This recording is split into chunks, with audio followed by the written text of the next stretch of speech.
আজকের রান্না আপনাদের সাথে শেয়ার করব কোয়েল পাখির ডিম ভুনা। তা আমার এখানে 12টা ডিম আছে। আমি ডিমগুলোকে সিদ্ধ করে নিয়েছি আগে থেকেই, সাথে একটা হাঁসের ডিমও আছে।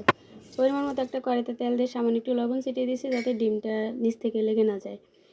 আর একটু হলুদ দিয়েছি কালারটা একটু সুন্দর আসার জন্য। ডিমগুলো ভেজে নিয়ে এখন এই তেলের মধ্যে আমি পরিমাণ মতো কিছু পেঁয়াজ ভেজে নিব। হালকা একটু বাদামি কালার হয়ে আসলে এখানে আমার একটা পেস্ট তৈরি করা ছিল আগে থেকেই। 2টি টমেটো, সাথে 2-3টে কাঁচামরিচ, কিছু পেঁয়াজ দিয়ে আমি একটা পেস্ট তৈরি করে নিয়েছি। পরিমাণ মতো হলুদ আর একটু বাটা মশলা দিলাম। বাটা মশলার সাথে আমার আদা রসুন সব কিছুই আছে, সাথে মরিচও আছে। তো মশলাটাকে একটু ভালো করে কষিয়ে দিয়ে আমি নিব। আর সাথে 2টি তেজপাতা দিয়েছি গ্রানটা একটু ভালো আসার জন্য। তেজপাতার স্মেলটা খুব ভালো লাগে। তো এটা কিন্তু একদম একটু শুকনো শুকনো ভুনা হবে।